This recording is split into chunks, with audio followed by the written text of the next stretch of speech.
Amém, glória a Deus. Alegria estar aqui novamente depois de um tempo, sabendo sempre da responsabilidade que é estar aqui, usando esse púlpito e falando da palavra de Deus. Muito bem, hoje é dia, nós temos a ceia e eu pretendo ser rápido na palavra, que nós temos um tempo ainda para a ceia na sequência. Nós temos durante os últimos 2 domingos, de maneira mais especial, nós estamos numa sequência de palavras falando sobre a graça.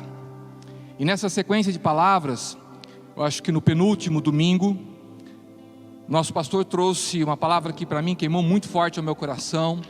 Salvo engano, o tema era somente pela graça, onde então ele ministrou para cada um de nós a importância da fé, do temor, e como a fé e o temor se aperfeiçoam com a graça, e como desta maneira faz surgir em nós uma paixão por Jesus, e que esta fé e esse temor que são necessários, que continuem conosco durante toda a nossa caminhada, ela vai se aperfeiçoar então com a graça, e é indispensável para o nosso crescimento, para o nosso amadurecimento, entendemos a graça, vivemos debaixo da graça, com esse amor e essa paixão por Jesus que queima nos nossos corações.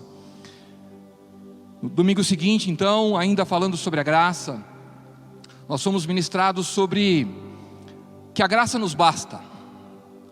Nós então que estamos lá caminhando e vivendo por fé, vivendo debaixo do temor, porque não queremos vivemos a liberdade da graça, mas não a sua libertinagem. Então o temor é necessário para poder viver de acordo com a vontade do Senhor. Nós então fomos instigados a entender a nossa dependência de Deus, a exclusiva dependência de Deus. A graça nos basta.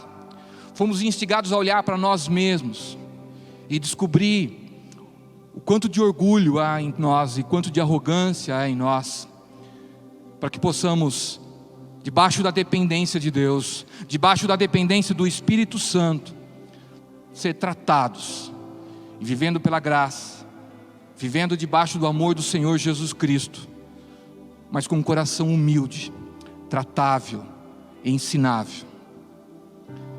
E essas palavras tão importantes para nós, e hoje eu quero trazer então aqui, quero compartilhar com vocês uma palavra ainda sobre esta graça. O tema do que eu trago aqui hoje é marcas da graça.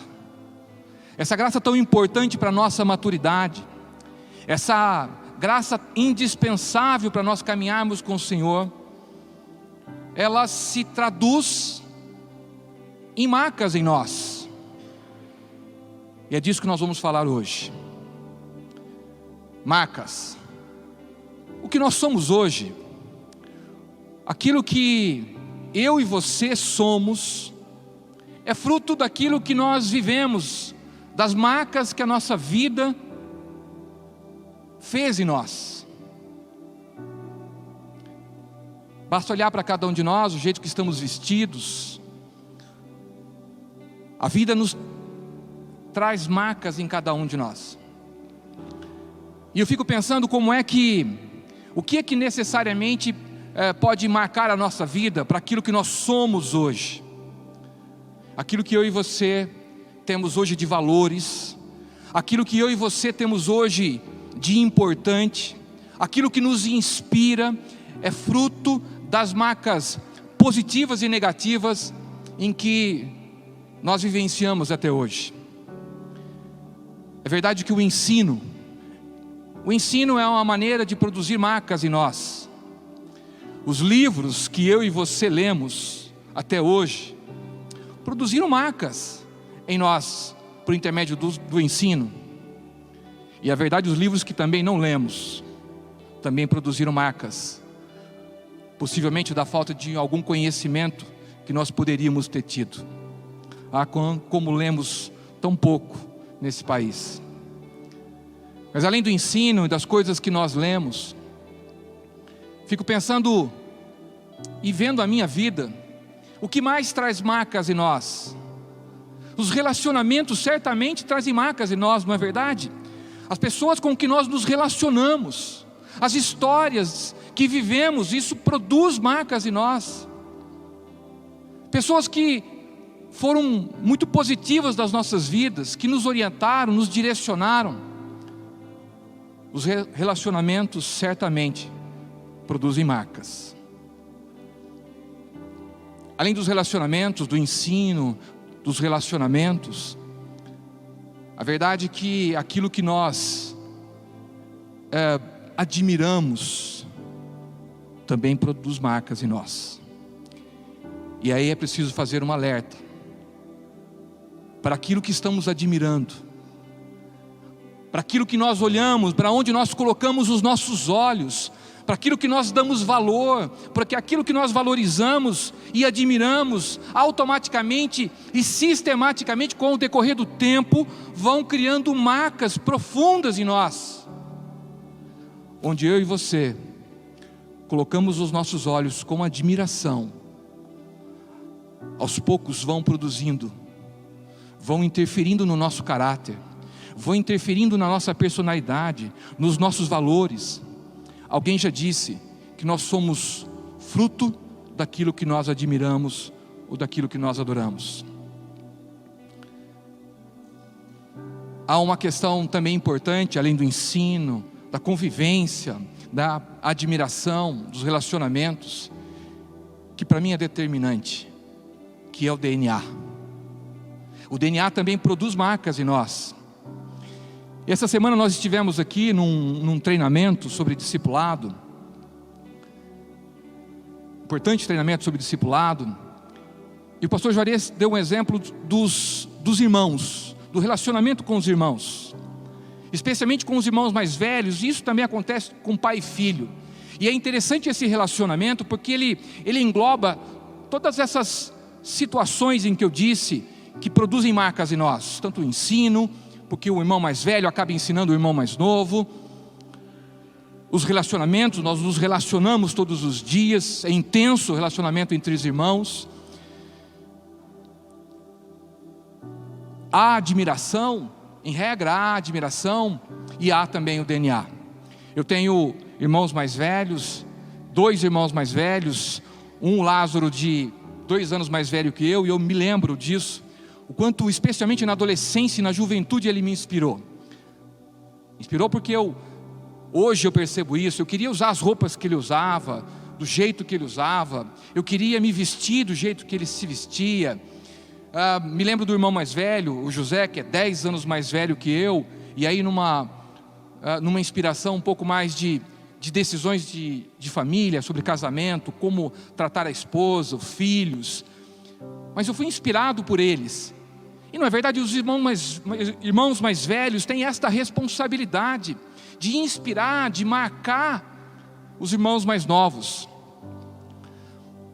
Mas além do ensino, do relacionamento, há uma questão importante nessa relação, que é o DNA. É interessante isso. Isso se aplica também na relação de pai e filho. Quanto aos irmãos, eu percebo o quanto o nosso DNA dos nossos pais estão presentes em nós, e há uma influência grande. Eu percebo as minhas mãos, eu e o meu irmão mais velho, temos o DNA da minha mãe muito forte, então minha mão é parecida com a mão dele. A voz, às vezes acontece no telefone, que nós ligamos para as pessoas, eles confundem, não sabem quem é. Olhem a voz dos Felicianos, não é? A voz rouca dos Felicianos é muito característica. O DNA é determinante, o DNA cria marcas importantes em nós. Há marcas físicas, há marcas de personalidade. Falei dos Felicianos, é forte a marca de liderança na família Feliciano. Existem inúmeras marcas. Gosto, muitas vezes. Sobre inspiração, eu me lembrei aqui sobre o gosto. Às vezes, do time de futebol, eu, como meus irmãos mais velhos, sou corintiano, mas hoje não é dia de falar de futebol. Hoje é dia de falar da palavra. 3-1, não é dia de falar de futebol. Mas voltando a falar sobre o DNA, ele realmente é determinante. Realmente o DNA, ele cria marcas muito sérias e muito profundas. E eu falei da relação de pais e filhos. Eu vejo o Paulinho, ele é meu filho, e ele tem características físicas diferentes que a minha, a começar pela altura. Ele tem a personalidade muito forte da mãe, mas eu percebo nele muitas coisas que há em mim, e às vezes nem ele percebe, que ele começa a fazer igual. Eu percebo o jeito que ele se veste, eu percebo muitas vezes como ele organiza as coisas. Então o DNA também é muito forte nessa relação de pai e filho. O DNA produz marcas em cada um de nós, e eu e você temos o DNA do Senhor Jesus dentro de nós. Eu e você temos o DNA do Deus vivo, do Deus Salvador.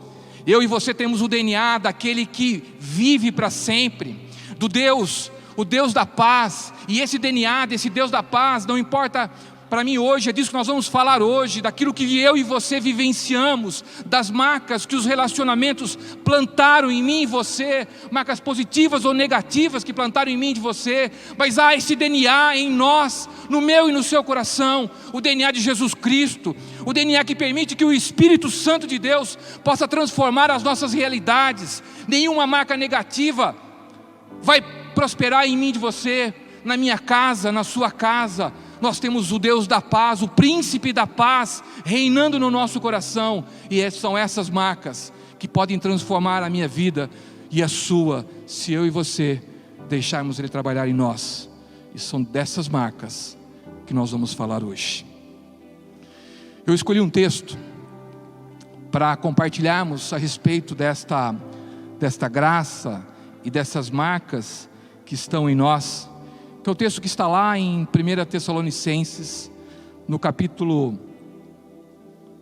1, no versículos 2-8. Não sei se dá para ler aí. Vamos lá. O texto diz: sempre damos graças a Deus por todos vocês, mencionando-os em nossas orações, lembrando continuamente diante do nosso Deus e Pai, que vocês têm demonstrado o trabalho que resulta da fé, o esforço motivado pelo amor, a esperança proveniente, a perseverança, proveniente da esperança em nosso Senhor Jesus Cristo. Sabemos, irmãos amados de Deus, que Ele nos escolheu, porque o nosso Evangelho não chegou a vocês somente em palavras, mas também em poder, no Espírito Santo e em plena convicção.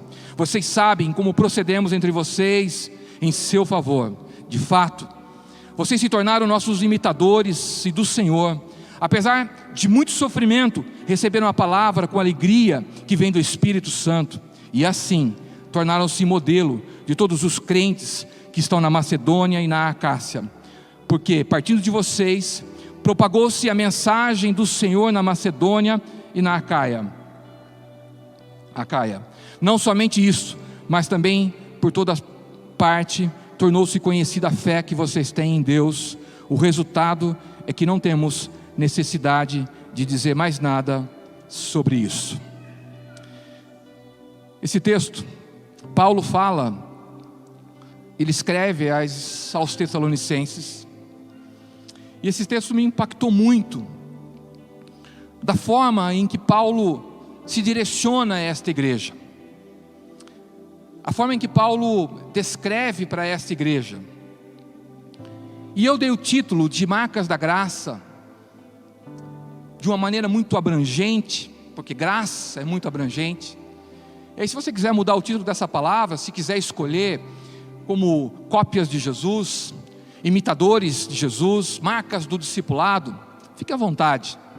Marcas da graça, porque para mim é muito forte que a graça de maneira abundante produz marcas em cada um de nós. Paulo então, nós vamos ficar nesse texto. Paulo então, ele vem e destaca algo relevante sobre esta igreja, ou sobre as pessoas, sobre esse povo.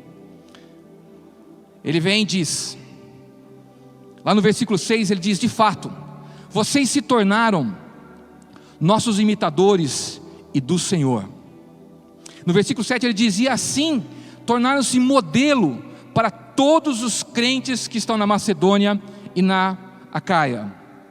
Mais adiante ele diz: porque por toda parte tornou-se conhecida a fé que vocês têm em Deus. O resultado é que não temos necessidade de dizer mais nada sobre isso.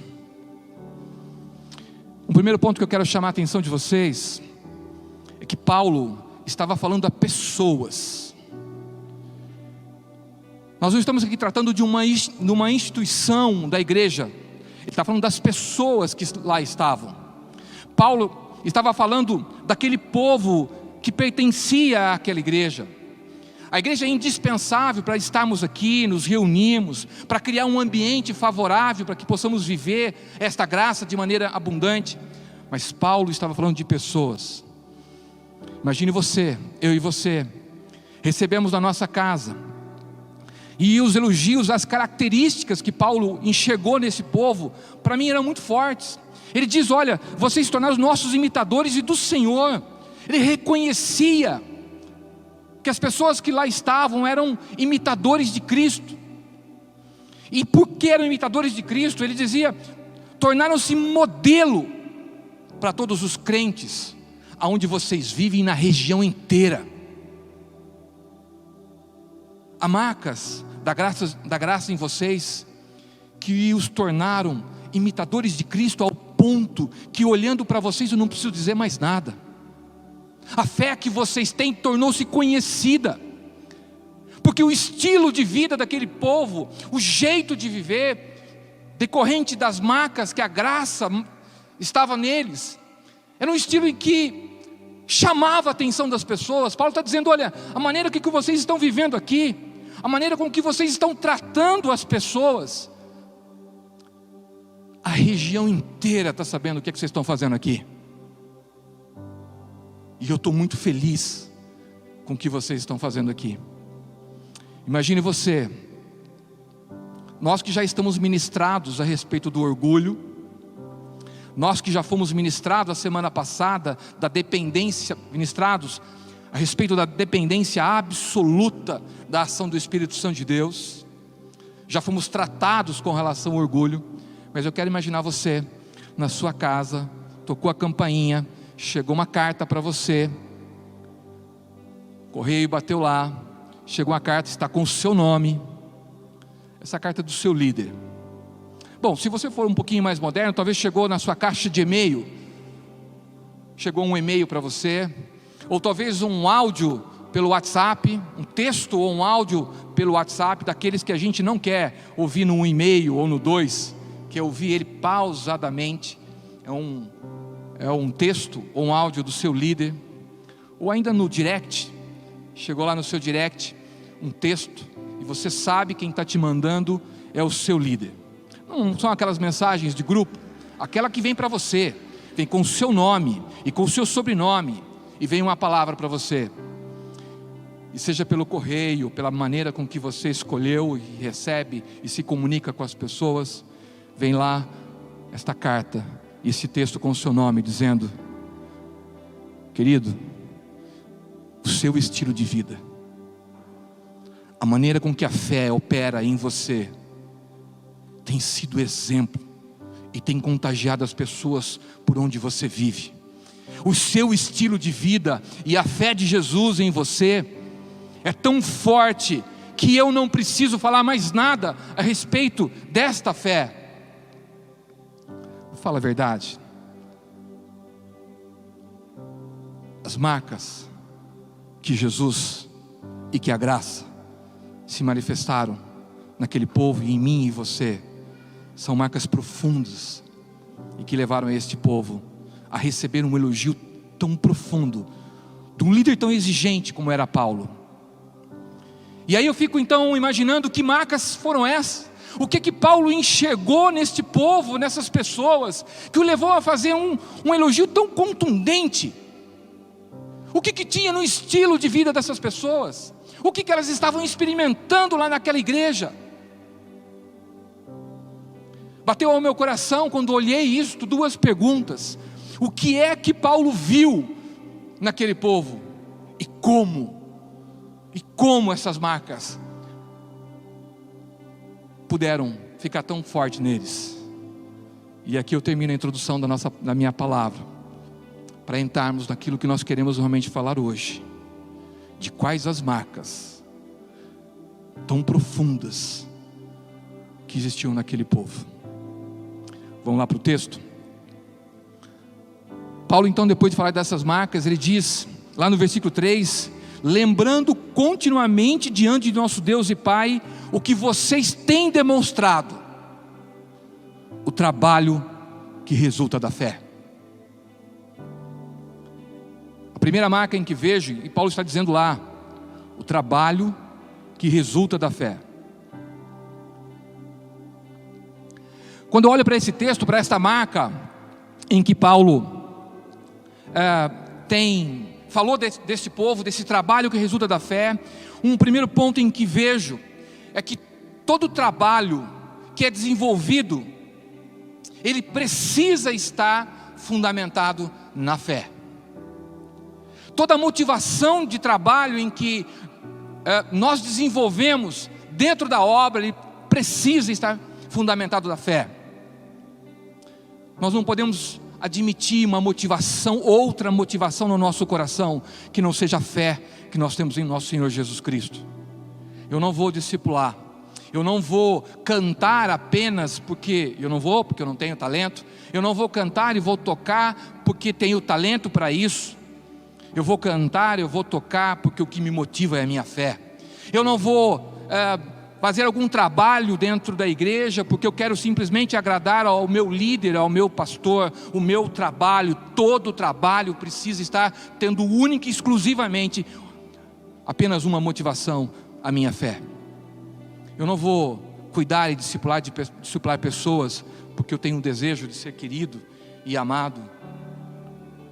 Eu vou cuidar e discipular pessoas porque eu quero fazer isso em decorrência da minha fé.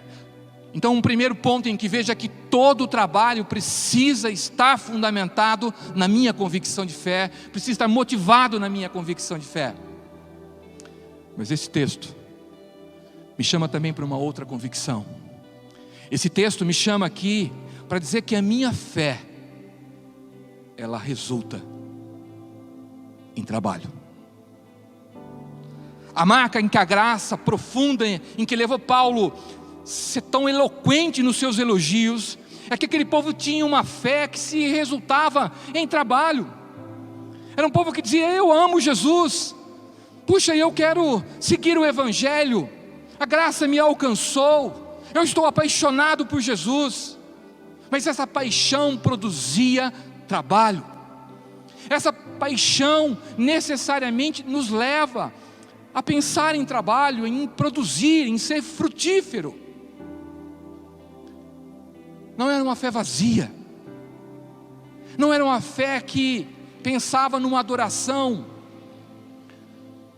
que era uma adoração superficial, numa adoração profunda, levada ao trabalho, levada a frutificar na obra. Marca que a graça produziu naquele povo era a marca de uma fé operante, de uma igreja eficiente, de uma igreja que era efetiva, eficaz, de um povo em que entendia, que queria transbordar daquilo que tinha. E se transbordar era por intermédio do seu trabalho. Graça abundante. Mas há outro. Além deste ponto determinante em que Paulo viu da repercussão da graça, da marca que essa graça deixou nesse povo, seguindo o texto um pouquinho mais adiante, ele diz: além do trabalho que resulta da fé, o esforço motivado pelo amor. Ele é claro, diz: o que vocês têm demonstrado, trabalho que resulta da fé e o esforço motivado pelo amor. O alerta que Paulo faz, e que ele viu da marca da graça naquela igreja, e que muitas vezes Jesus fez para o seu povo. Não se enganem. Não se engane, porque não é automático. Não se engane, porque vai depender de você que foi alcançado pela graça, que está com o coração cheio de fé, um nível de esforço. Vai depender de mim e de você deixarmos a nossa zona de conforto. Vai depender da nossa atitude, de tomarmos uma posição. É preciso esforço.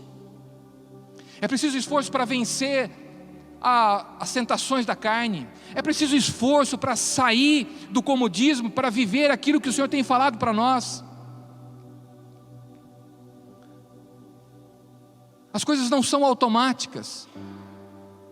Quando eu recebi a provocação para poder estar aqui, eu recebi junto com outras pessoas uma provocação para também pregar a palavra.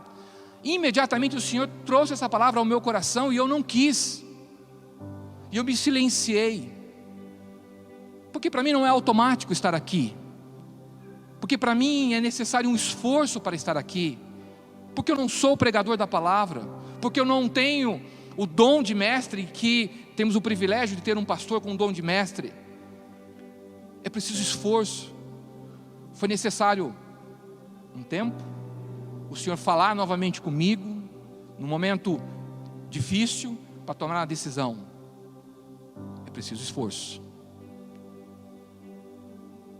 Nós precisamos entender isso. No início desse ano, a nossa igreja que trouxe uma palavra, um direcionamento para toda a igreja, e lá ficou muito claro que nós viveríamos debaixo do amor do Senhor, e vamos falar dele, mas nós viveríamos uma igreja, uma fé operante. Ela depende de uma postura nossa, de compromisso e de responsabilidade.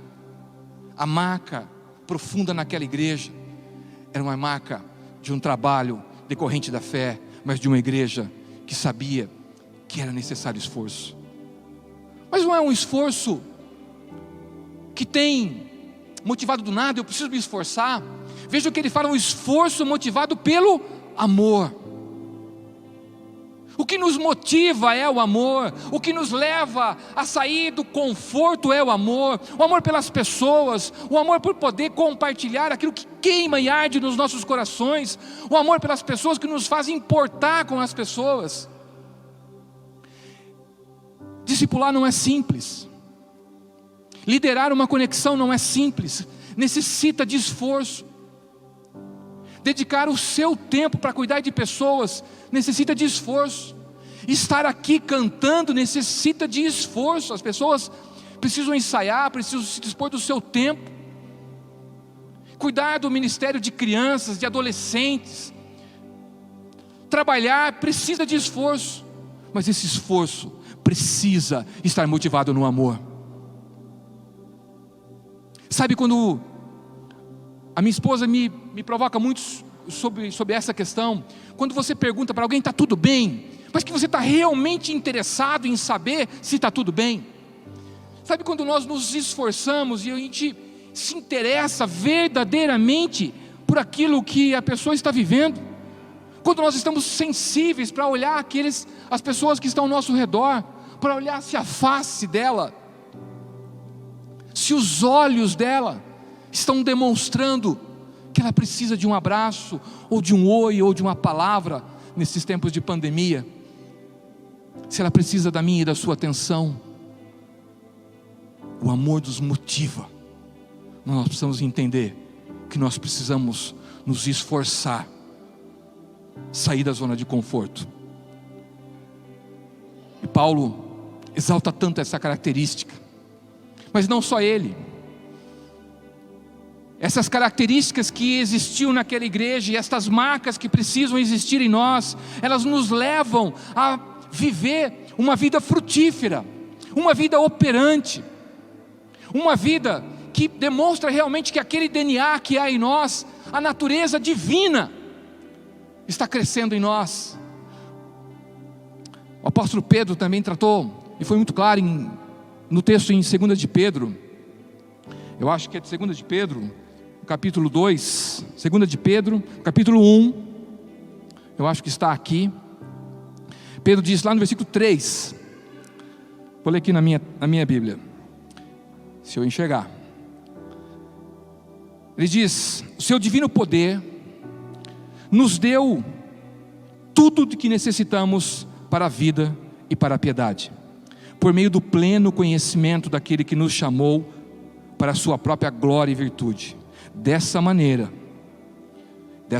com o seu poder, Ele nos deu as suas gloriosas e preciosas promessas, para que por elas vocês se tornassem participantes da natureza divina e fugissem da corrupção que há no mundo, causada pela cobiça. Por isso mesmo, empenhe-se para acrescentar à sua fé a virtude, e a virtude o conhecimento, e ao conhecimento o domínio próprio, e ao domínio próprio a perseverança, e a perseverança a piedade a fraternidade, e a fraternidade o amor. Porque se essas qualidades existirem e estiverem crescendo em sua vida, elas impedirão que vocês, no pleno conhecimento do nosso Senhor Jesus Cristo, sejam inoperantes e improdutivos.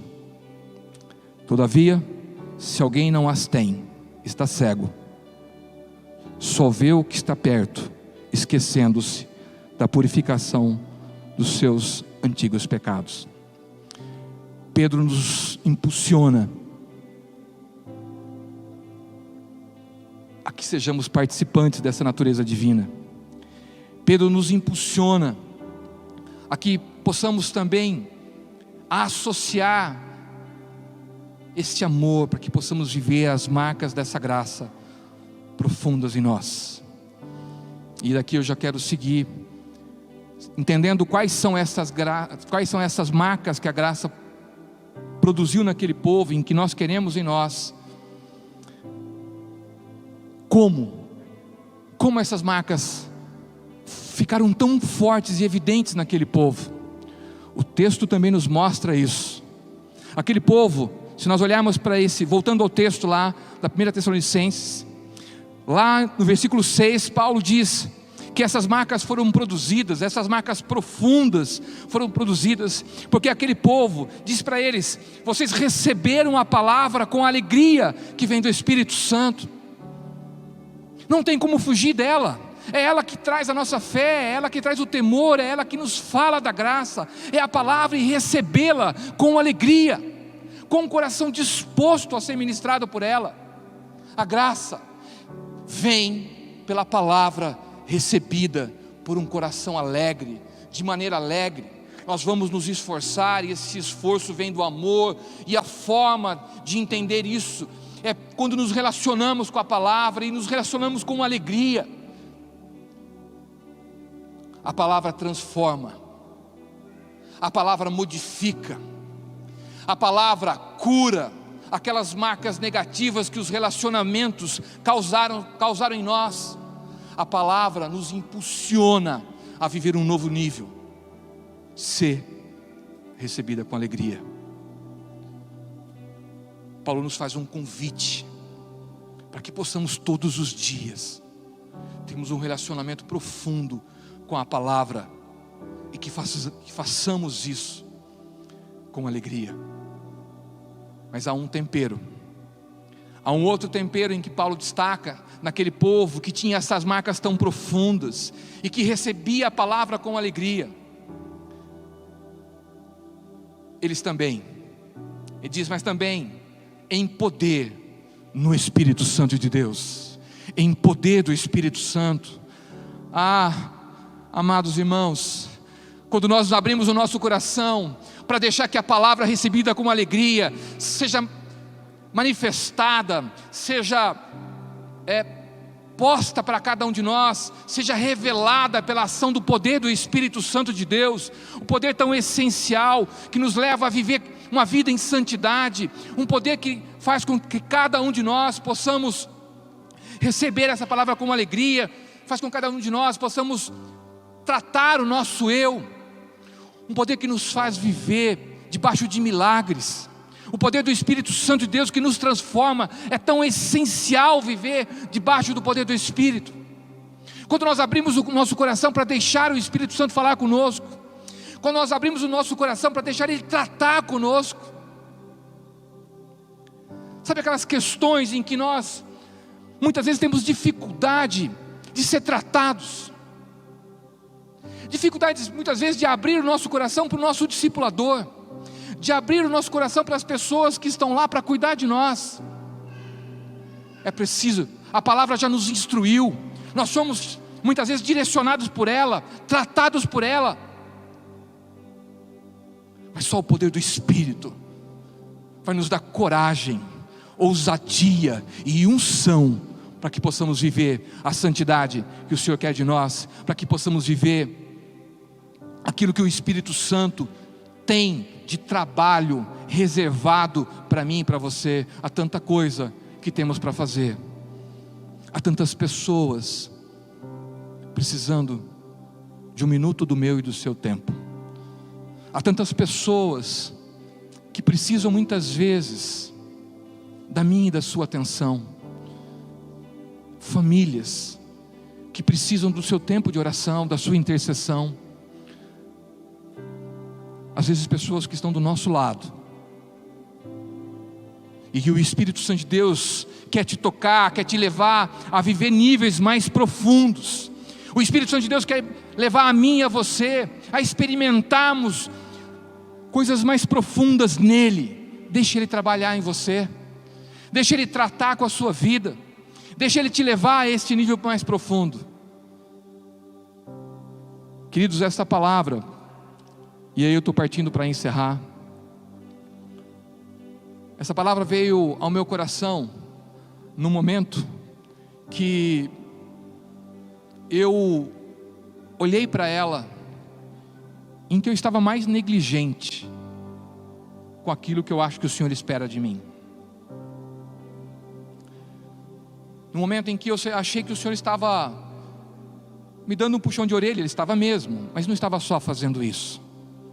No momento seguinte eu senti um amor tão grande de Deus, a inspiração e o cuidado dEle, e dizendo: eu quero que você viva aquilo que eu tenho para você. Ele me dizendo: eu quero que você viva aquilo que eu sonhei para você. E para terminar, eu quero mostrar que há mais uma característica que o Senhor, que Paulo viu naquele povo, e eu deixei por último de propósito. Além de ele enxergar que havia um trabalho decorrente da fé, que havia esforço motivado no amor, havia perseverança proveniente da esperança em nosso Senhor Jesus Cristo. Eu queria te convidar para ficar em pé. Queridos, quando Paulo fala sobre esta perseverança, motivada na esperança que vem no Senhor Jesus Cristo, havia naquele povo então uma característica que, ainda que não estivessem vivendo com plenitude aquilo que ele esperava, mas era um povo que não parava, que perseverava, que prosseguia, que não desistia, porque eles tinham uma esperança, não uma esperança vazia, mas uma esperança no nosso Rei, no Senhor dos Senhores, em Jesus Cristo. É isso que nos motiva, é essa esperança nele. Como eu disse para vocês, essa palavra veio ao meu coração no momento em que eu me sentia mais irresponsável com aquilo que eu precisava tratar. Talvez no momento em que os discípulos que foram confiados a mim estavam mais abandonados. Talvez no momento em que a minha conexão, em que eu lidero com a minha esposa, nós estávamos lá no momento mais distante. Mas a palavra veio a mim, ao meu coração, e o Senhor me disse: não é tempo de parar. A característica marcante daquele povo e que eu quero no meu povo é um povo que não retrocede, é um povo que age com perseverança. Eu não sei a situação que você está, é o seu coração que deve determinar o quanto dessas características marcantes estão na sua vida. Mas o convite da palavra do Senhor diz para mim e para você: persevere, continue, porque o Espírito Santo de Deus quer tratar o meio do seu coração. Continue, porque a tua esperança precisa estar no Deus poderoso. E nós não somos daqueles que retrocedem, nós somos daqueles que prosseguem para o alvo, nós somos daqueles que prosseguem para alcançar o objetivo que o Senhor tem para as nossas vidas, porque aquele que começou a boa obra em mim e você vai terminar. Nós somos aqueles que prosseguem, e é este o convite que o Espírito Santo de Deus traz para mim e para você nesta noite, com uma esperança nele, porque Ele está em você, porque o DNA dele está em você. Querido, se você deixar, Ele vai tratar as suas feridas. Não importa o quanto que os relacionamentos, as marcas negativas dos relacionamentos deixaram em você, não importa quanto aquelas palavras das pessoas que deveriam ter te estimulado, te derrubaram, não importa o quanto que a sua vida, relacionamentos foram te marcando, te entristeceram. Este Deus é o Deus que cura, aleluia, que nos leva a viver um renovo das nossas vidas. Ele nos convida para um novo tempo. E aí onde você está, nós vamos ter alguns minutos com a canção, com o Ministério de Louvor.